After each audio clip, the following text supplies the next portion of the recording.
So then the question that linked us ultimately is, Michael, how do you teach a nonviolent person to speak the language of violence when it's necessary? That is the ultimate question that you could ever give a martial arts instructor. And it's the ultimate question that we must always ask ourselves as we're teaching.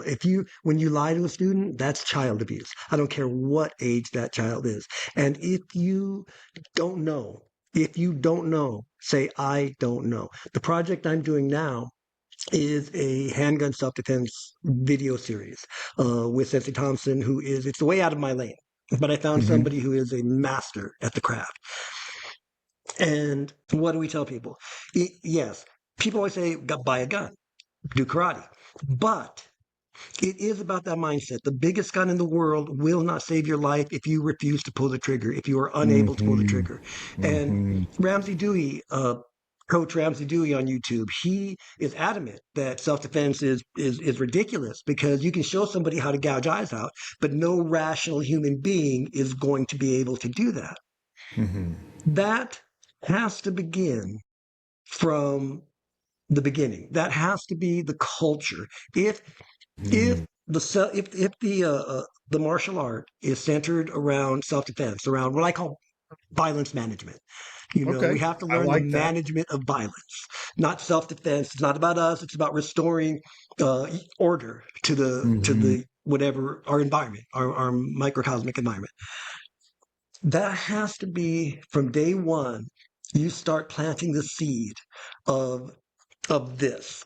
In the event that something goes sideways, someone's going to get hurt. Someone is absolutely 100% going to get hurt. Either someone is going to be hurt as a result of their own evil, malicious intention to impose their will upon somebody, or Mm-hmm. somebody's going to be a victim. Somebody's going to be hurt as a result of somebody else imposing their will upon you. Mm-hmm. Only one of those I can even wrap my brain around. Right. That's the thing. To digress and whatever a little bit, in Tai Chi Chuan, we say attach, adhere, and follow. Attach, adhere, and follow.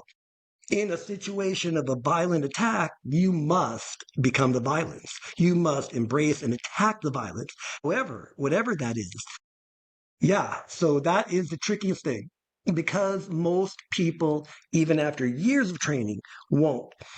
Why are Muay Thai people and BJJ people most efficient in real life situations, whether it be in high school, in a bar, whatever, for the most part, because they're getting hit. They're going in there, Mm-hmm. and it is not just pressure testing. It's Mm-hmm. competitive. People are whacking you as hard as they can. Mm-hmm. So you're not in a situation where you've been point sparring for 20 years and you're great at this, and somebody starts swinging everything they've got at you with bad intention. They flinch. They When I was young, even as a brown belt, I had Mm-hmm. that thought, well, he's going to hurt me, but what if I make him mad? He'll hurt me worse with respect to real life situations. That's a big problem. That's a big problem. When I was in the Navy, I saw a lot of reality. The very, I was a black belt when I entered the Navy. I was the first black belt.